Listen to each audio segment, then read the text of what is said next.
Hi everyone, welcome to my first YouTube video. I just want to share with you some of the experience I had while testing these four headphones. So starting off here, just quickly introducing them, we have the XM5 from Sony. This is probably the most popular headset out there at the moment. This is my wife's, she loves them, they're super comfy. I had the opportunity to try them out and I don't know, they are really good. In the lower segment of the market, they're probably the best. They're a bit more commercial than the other ones here, a bit more bassy, but there's a lot of good stuff about them, which we'll get more into a bit later. Then we have here the PX8 from Bauer & Wilkins. Super good looking, aluminum build. Whenever I had the opportunity to show these headphones to family and friends, they always thought this one was the best looking one. This is actually the 007 edition. As you can see here, it has a special blue color. I'm not really into special editions. I think you're paying a premium and not getting any value back, especially with these, because the special edition doesn't have any different hardware. They just have a different color. To be honest, these were a bit of a disappointment to me, but I'm gonna get back to that later. Then we have here the Focal Bathys. I remember showing this to my father and was like, can you actually walk with these in the street because of the design? I mean, it's very different looking. Looks like some alien laid an egg on your ear. But with time I actually started appreciating the design a bit. Maybe it's because they're expensive, so I'm getting more vested into the idea of keeping them. And well, I think also, imagine yourself walking out with more conservative clothes. Maybe you're going to the office in your suit. Wearing something like this on your head actually looks kind of cool, makes you stand out a bit, breaks with the more boring clothes of maybe office life or so. So I'm actually starting to like the design more the more as I use them. So, and then we have the fourth one here. This is the Elegia. This is a bit of an odd one in this comparison because it's not a Bluetooth headset. So why did I bring them in to compare? Well, I was looking for better sound quality, and when you go to headsets like these, or headphones like this, that have the cable, they are proper quality headphones, audiophile headphones, you get really good sound. And the problem with them has always been that they're not very portable. But I found out that you can connect them to a portable DAC. This is a Fiio BTR7. It has Bluetooth connection, meaning that I can connect it to my phone. And suddenly this thing becomes much more portable. I don't need to connect it to a stationary device. I can connect it to this one and then carry this around, have it in my pocket. This one is then connected to my phone or my computer or the TV, and then get the sound here through Bluetooth. But still, you need this cable. So just to, and here we have a little guy who came into the video. I've been trying to remove him, but he's been coming back all the time, so I actually stopped trying to remove him, just leave him there. Let's see if he leaves by himself. But just to give you an idea of where I'm coming from, these were the headphones I had before. This is the Boost 35 2. I really love them. They kept crying babies out of my head during many flights because of noise cancelling and cool sound. Use them at the gym, use them outside while running, at the office. Great headphones, but I thought it was time to upgrade, and that's why I brought in these. So as mentioned, these are my wife's. This one I bought. I actually decided to keep these two and return the PX8, and I'm going to get back to why I made that decision. Just a bit about price, because there is a quite big price difference between these. The Bauer & Wilkins is a bit less than double the price of the XM5. The Bathys is a bit more than double the price of the XM5. The Elegia is almost 3 times the price of the XM5, and if you're gonna buy one of these, it's actually approaching 4 times the price of the XM5. Just to keep that take that into consideration. So there are lots of great videos out there about these 4 headphones, videos that go into the specifications, the sound signature, and so on, made by proper audiophiles, which I'm not. I wanted to share with you some of my experience testing these more from a consumer point of view, and hopefully I'll answer some of the questions that you may have too. So for me, the starting point was really the XM5. This was my base case. This was what I was planning to buy. I had tested them a lot at home because of course my wife had them. Really enjoyed the sound, but I was very curious to understand whether it was worth paying the premium for one of these. And the way I approached it was really thinking about how the headphone can bring value to my daily life. For me, that's based on two main parameters. One is, of course, the quality of sound, because the better the quality, the more I'll enjoy every minute listening to them. So that was a very important, of course, parameter. And then the second one is the ease of use and convenience, because it's easier and more convenient they are to use. The more I'll use them, the more minutes I'll spend listening to music and enjoying that sound. So to me, those were the two parameters I looked at: quality and ease of use. So that's what I wanted to share with you guys. So starting off with quality, all these headsets will perform very differently in different kind of scenarios. So some scenarios makes the quality of the sound really stand out, and others reduces the sound quality. So for me, what was important to test and compare was how they performed when I connected them all by cable. Because I'm actually willing to at times connect them by cable. For example, if I'm on a flight, I wouldn't mind just pulling out the USB-C cord and connecting it to the headset if I'm on a 4-hour flight, if I get better sound. And I want to see how they performed with cable, connected by cable or by Bluetooth, and how they compared with each other in that kind of setting. Another thing that obviously impacts the quality of the music that you're listening to is the streaming service that you're using, or how the source that you're using to play the music.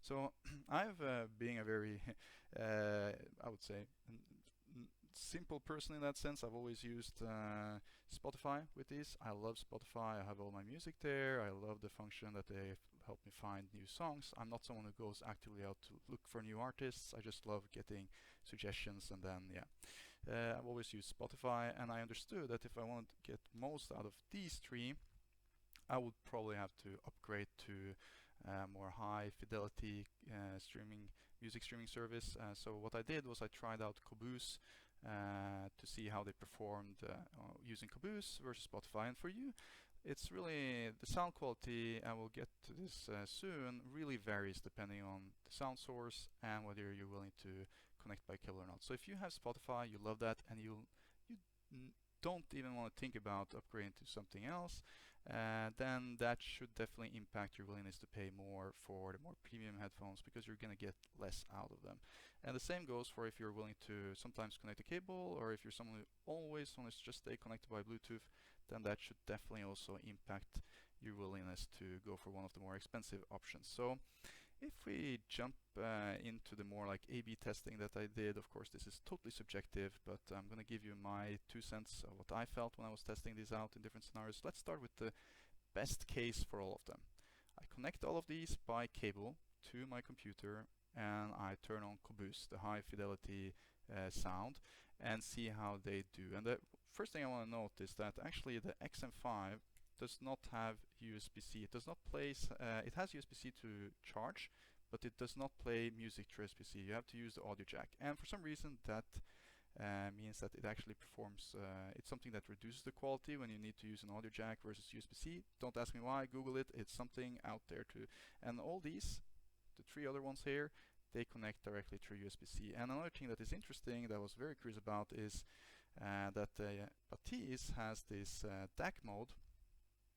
So it has this that if you turn it on, the DAC mode, and connected by cable, it should for some reason perform better. So I'll let you know soon how it did. So starting off with the base case for me, which was the XM5, connected by cable and listening to Caboose, the sound is very nice. It's very pleasant. It's fun. It's good sound. I enjoyed it. I enjoyed listening to it. And then if I compare that to the Bauer & Wilkins, what you get when you in that setting is, I would say, a more punchy sound, a bit more fun, a bit more detail in the bass. So there's definitely an improvement in sound quality in that setting, going from an XM5 to the Bauer & Wilkins. If you then go over and test against Bathys, what I noticed is that yeah, the bass becomes more alive, it becomes more nuanced, but you also get the sound suddenly feels a bit more free. I don't know how to explain it, but you get this vividness and more detail in the music that I hadn't experienced before with the headset, which was very fun and I really enjoyed it. So I would say there is an improvement in quality, and going to the Wilkins or going to the Bathys, the Bathys performs better, I would say, than the Wilkins, for sure. I think the Wilkins improves the bass, there's more detail, but the Bathys, it's like the sound suddenly becomes free, and it's fun to listen to. I really enjoyed it. And then, of course, you bring in these guys. These guys just wiped the floor with the rest of them. The quality is great. So I'm one of those who never cared about music quality. To me, Spotify and Boost was the deal. That was good enough. I had never tested anything better. So when I put these on, it was like, whoa. I was listening to songs I've listened to my whole life and hearing new stuff. It was super fun. So definitely the quality, my experience is the quality improves with price. So if you're someone who's willing to, or already maybe have like a streaming service like Caboose or Tidal or so, and you're willing to sometimes connect your device actually by cable, for example, when you're at the office, and you just connect it to your phone, to your PC, I mean, your laptop, or to the phone when you're traveling, then the premium starts to make sense, I would say. And for me, if you're going for like a premium pure Bluetooth headset, I would go for the Bathys over the PX8. That's my opinion.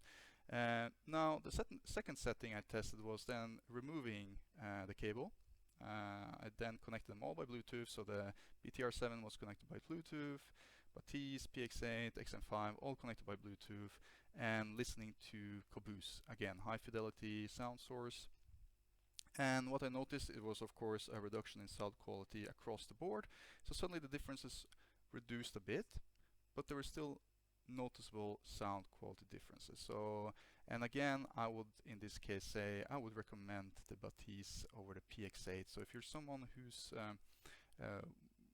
wants to use Bluetooth and you have already a high fidelity sound source, or you're willing to upgrade, and you're willing to pay the premium, I would go for the Bathys over the PX8. How about the Elegia and how they performed in a Bluetooth setting? The sound is still much better than the others.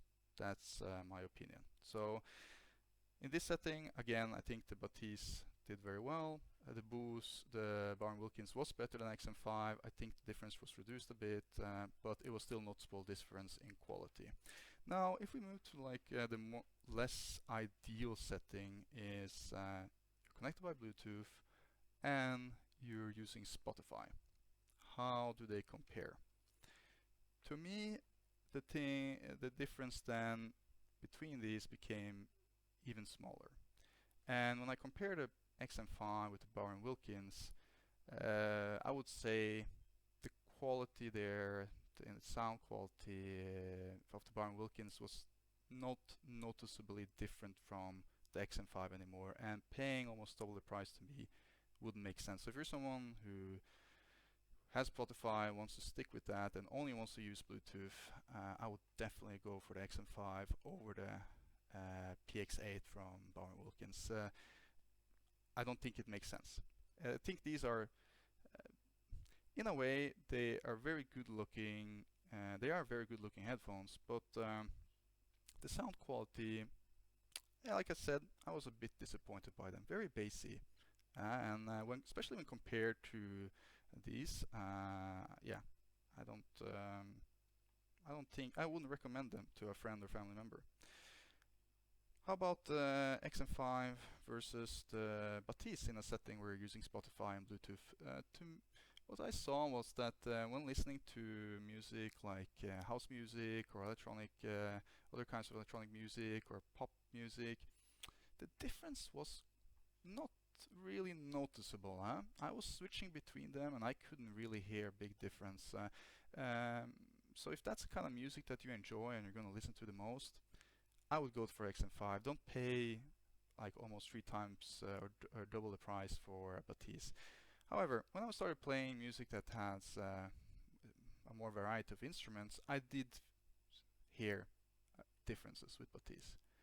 It was noticeable, and so again, here I think that the premium that you have to pay for a Bathys to get that sound quality, is it worth it? I would say maybe yes. For the PX8, I don't think it's worth it. For the Bathys, I think it could be worth it. These guys, I didn't even test them with the Spotify and Bluetooth. I didn't want to do them the service. If you have Spotify and that's your thing and you're only going to play with Bluetooth, don't go for something like this. You're not going to get the most out of it. So, moving over to ease of use. And by ease of use, I really mean how versatile they are in terms of the kind of different situations you can use them in. So an important question is, what kind of situations do you expect to use your headphones in? Are you someone who requires to be able to use your headphones at the gym? Are you someone who use your headphones when commuting, doing chores at home, different kind of activities? Or are you someone who just want to use your headphones at home while sitting on the sofa, reading a book, or maybe in bed before going to sleep or so? So the kind of situations that you expect to use your headphones in should really impact your choice here, because they are very different. The table is kind of turned upside down, and I would say the main reason for that is for the fact that XM5 is very light. I think it's about 250 grams, which means that it sits very lightly on your head. You almost forget it's there. It's very comfy. Since it's not heavy, there's not much inertia in them, so you can do quite a lot of different activities with your body in motion, and you will be comfortable with them on your head and not worrying about them falling off. I actually got to test them at the gym. My wife let me bring them there. She was a bit worried I would sweat all over them, so I only used them a little bit, but I used them at the bench press and doing push-ups, and I felt very safe using them in those kind of settings, right? So bench press and push-ups where you're like kind of body's flat is a situation where you would worry about your headphones falling off, and I did not worry about these. They sat on pretty well. The situation is different with these. They are heavier. The Bathys is about 350 grams. I think the Bauer and Wilkins PX8 is a bit lighter, but still above 300 grams. These, when I brought them to the gym and I tried doing push-ups or bench press, I could feel them sliding off. They actually did slide off, and because of that, I would not bring these to that kind of situations. It was actually so that when, for example, walking up the stairs quickly, I could feel these moving back and forth on my head. It was not to the point where I would be worried of them falling off, but it gives you an idea that if you're expecting to use your headphones in a situation where you're in a lot of motion and activity, and especially in a situation where you're kind of bending your head over, for example, you're doing some gardening or cooking. Well, cooking is okay because it's more relaxed, but say gardening or out doing some work, you might not feel comfortable with these on because you'd be worried about them falling off. So again, for normal daily stuff, commuting, walking about, normal house chores, they are great. I wouldn't worry about them falling off in those situations or so, but for activities with more motion, I don't think these are viable options like exercise or so. When it comes to the Elegia,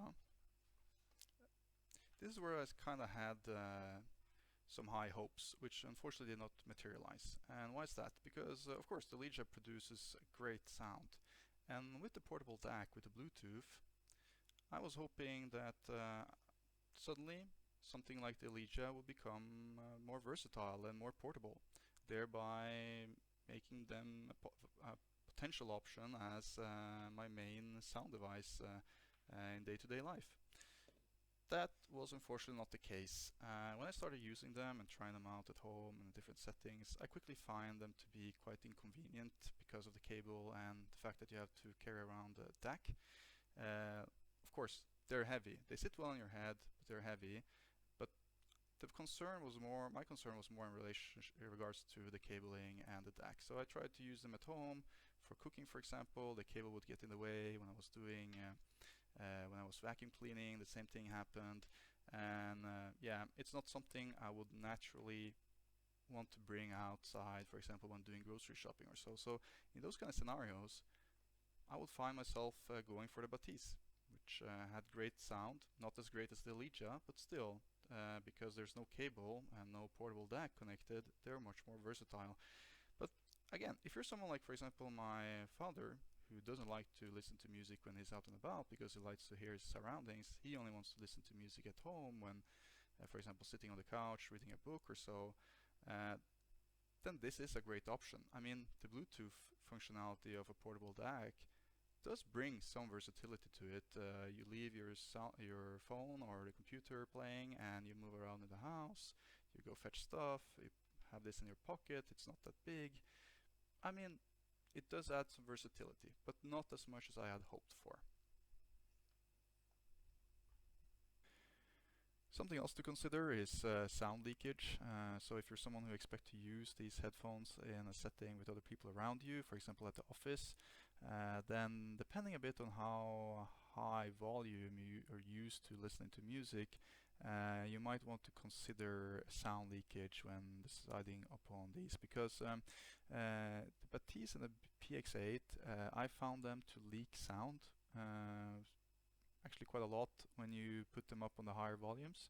So if you're someone who wants to sit at the office and play music loud in your ears, then these two, I would expect them to leak sound. While the XM5 was actually able to produce quite high volumes, while not leaking minimum sound. But for me, for example, I don't want to listen to super loud music while working. I want it to be there, but and I want to like kind of be in my own bubble, but I don't want music blasting in my ears. So I don't think it will be an issue for me. But again, if you're someone who likes to listen to music very loud and you don't want to inconvenience others, be aware that these two, and of course also the Elegia actually, do leak quite a lot of sound when you up the volume.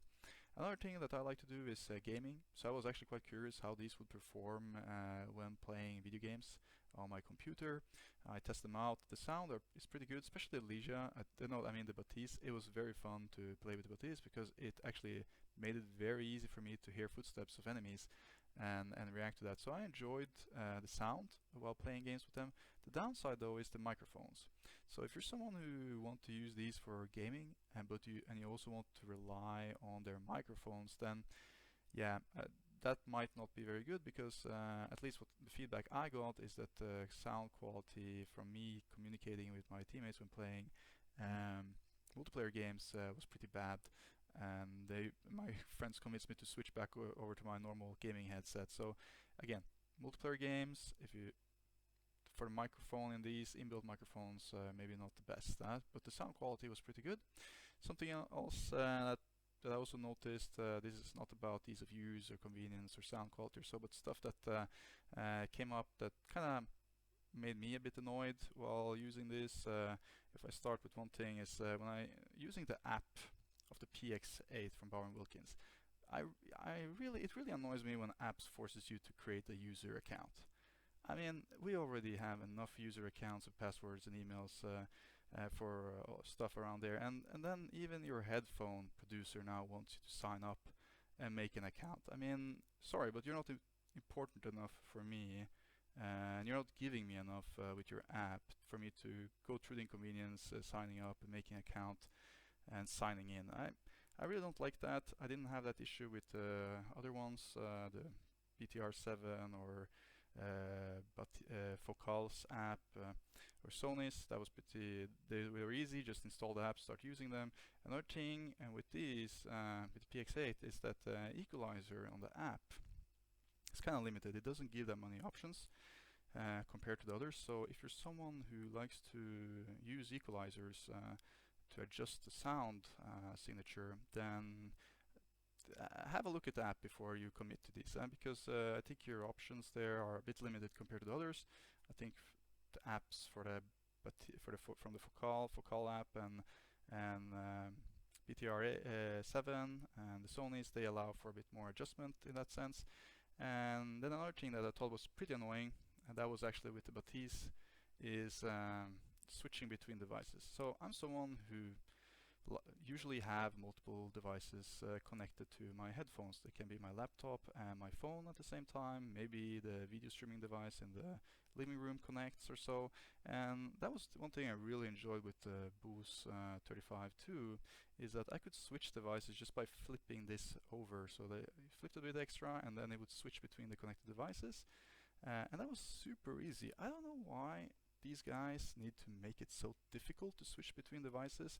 They're supposed to switch automatically when, for example, you receive a call and then switch back, but I don't see them doing that so easily as they describe it. So I often find myself being very frustrated by the fact that, let's say somebody just called me, the phone doesn't ring, so well, it does ring, then it switched over to call and it switches away from the computer, for example, and I want to go back to the computer, I need to reconnect and all these things. I wonder why they couldn't just add a switch or something so you could switch between which device, connect device to prioritize. The Bar & Wilkins app has this thing where you can see which devices are two devices are connected and you can switch, but I couldn't switch back to the other one. So I was like trying to switch between the TV and my phone. Didn't work. I could switch to the TV and I couldn't switch back. When it comes to the Sony XM5, my understanding is there that you can actually more easily switch if you have the app. I didn't actually test it, but that's what I've heard. But again, it's just some like quality of life elements that I noticed that I thought was a bit annoying. Another thing finally is latency. I tried connecting these by Bluetooth to the TV and different devices to check video devices to see the latency versus video. At first I had a bit of latency with all of them, then I kind of resetted the devices and reset the connection, and the latency kind of disappeared, except for the PX8, which had not only latency when I connected it to my video streaming device connected to the TV, my Shield Pro.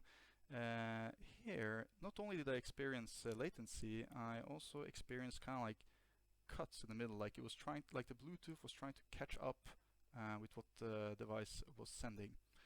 I don't know if that's an issue you'll experience with your PX8, but again, if you get your hand on these and you have some time to test them, I would connect them to your device at home, your video devices, see if there's some latency and if you're able to remove them, so that doesn't come as a surprise later if you decide to keep them. So, welcome back everybody.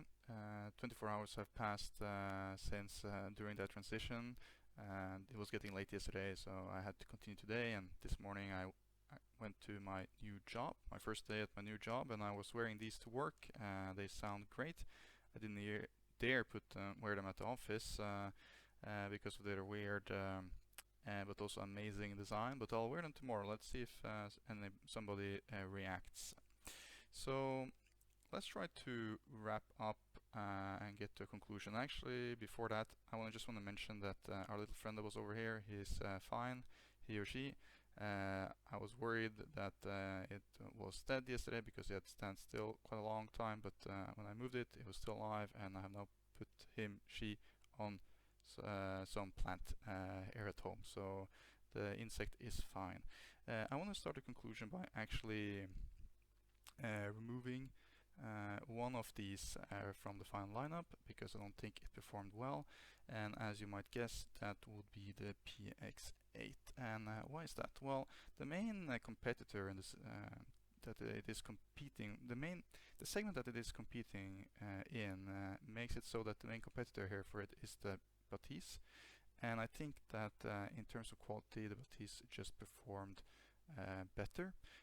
Although the Bathys cost a bit more, I think that once you have decided to go for to pay that extra premium for the sound quality, then you should go for a Bathys. It is worth paying a bit more to get the Bathys because honestly the quality is just better. The PX8 has still that kind of commercial, a bit more commercial sound, more bassy. I don't know why people say commercial. It's just a term I've heard people use because I mean all these are commercial. They're all meant to be sold. But let's use that as a term for something being a bit more bassy and a bit less detailed, and that's the case for these. So compared to the Bathys, so I'll remove these so we can focus on the last three. And Here, what I would start with is, in what kind of situations would you go for an XM5 or consider something like the Bathys or the Elegia? So I think there's three main arguments to go for XM5 versus something like these.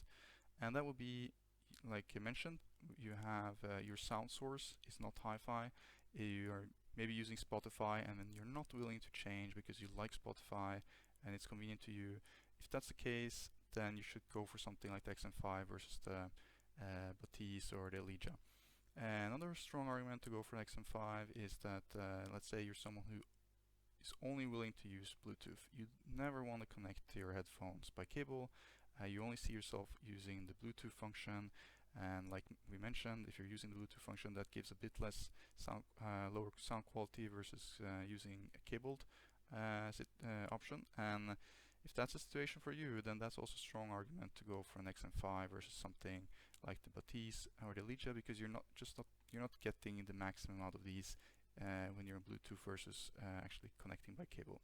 And the last thing is if you're someone who expects to use your headphones at the gym or doing some other kind of activity where you're in lots of motion, then that's a strong argument also to go for the XM5 because they will sit more safely on your head. You will not be worried about them falling off. So those are the main arguments I would say for you to go for something like the XM5. Now let's say you have hi-fi, you have high fidelity sound source, or you're willing to change to something like Caboose or Tidal. Actually, I don't know how Apple Music does compared to Spotify or Tidal and Caboose.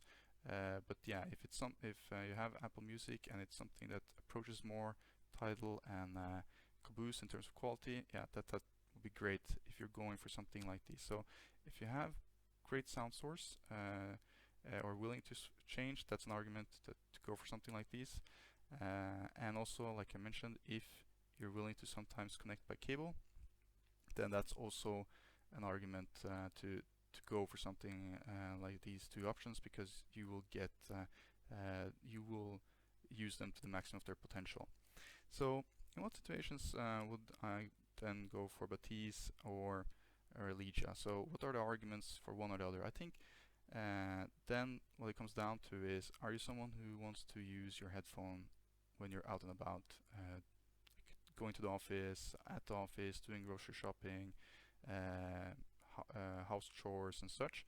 Then the Bathys is a better option than than the Elegia, because it's just more easy to use and versatile in those situations.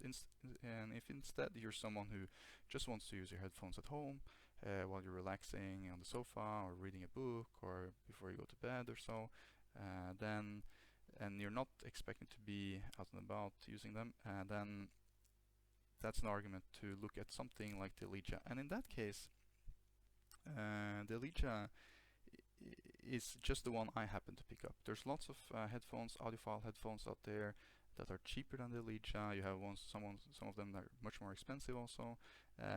Then I would do some research and see which one out there could be a great option for you. I just happened to pick up the Elegia, and I liked it very much. One thing that I just want to mention, because we're comparing these two a bit now here in the final conclusion, is that I was actually very positively surprised by the DAC mode in the Bathys. I was very curious about it. I wondered whether it was just some gimmick, but it really did improve the sound quality of the Bathys. So turning on the DAC mode and then connecting it by USB-C, the sound really improved. And it's interesting because I was showing these to friends and family, and what I would do is I would make people listen to the Bathys first connected by Bluetooth, and then let them hear the Elegia, and they'd be like, whoa, the Elegia sounds much better. And everybody was very clear about that. But then I would switch the DAC mode on and connect the Bathys to my phone with USB-C and let them listen to it again, and they'd be like, whoa, that's actually big, makes a big difference. And suddenly the comment I heard was like, now the Bathys suddenly sounded more like the Elegia. Not as great as the Elegia, but it was approaching it in terms of quality, and I think that's really cool. It means that they probably really put some work and thought into this, and it's increases the value of this headphone. So yeah, So what else? I think something else that you might consider if you're looking at these two as an option. Let's say you're someone who already have a great Bluetooth headphone. Let's say you have an XM4 or a Bose that you use in your daily life, or you have other sound devices that you use in your daily life, and then you know, if you have something that you're using when you're outside and that is versatile already and such, then that's actually an argument to maybe, instead of buying something and upgrading like to a Bathys or another audiophile Bluetooth device, noise cancelling Bluetooth headphone, consider looking at something like the Elegia more audiophile proper headphone, because you already have something you can use outside, so that need is already covered. Maybe then try to check out what you would get from investing in something like these, because yeah, then you can have that at home to really enjoy that great sound at home when you want to relax, or yeah, and then you can use your old XM4 or whatever you have when you're outside, and so consider that, take that into consideration. And then finally, also something I just want to mention, I mean, for someone who's not an audiophile, like myself, I don't identify myself as that. I never cared so much about sound quality. I thought, I mean, I lived for many years using Spotify and my Bose 35 too, being very happy with those. I mean, going for something like this is not going to change your world. It's great value, but I mean, I was using my 35 Bose 35 2 yesterday actually, when I was going outside for a walk, and after a while you forget about the quality that these can provide for you. And I mean, you have your music in the background, you're thinking about other things. It's a bit like ignorance is bliss. You forget about the quality that these provide, and whatever you have, it sounds good, and you're having and it provides good music. So in that moment, so consider that. Is it really worth paying the premium, or could something like the XM5 or other options out there fulfill your need? So I think that was everything. I'm gonna put in the description some links to some YouTube videos and reviews about these headphones that I thought were particularly useful. If you have any questions, please write them down. I'll try to answer them. So yeah, that's all. Have a good one.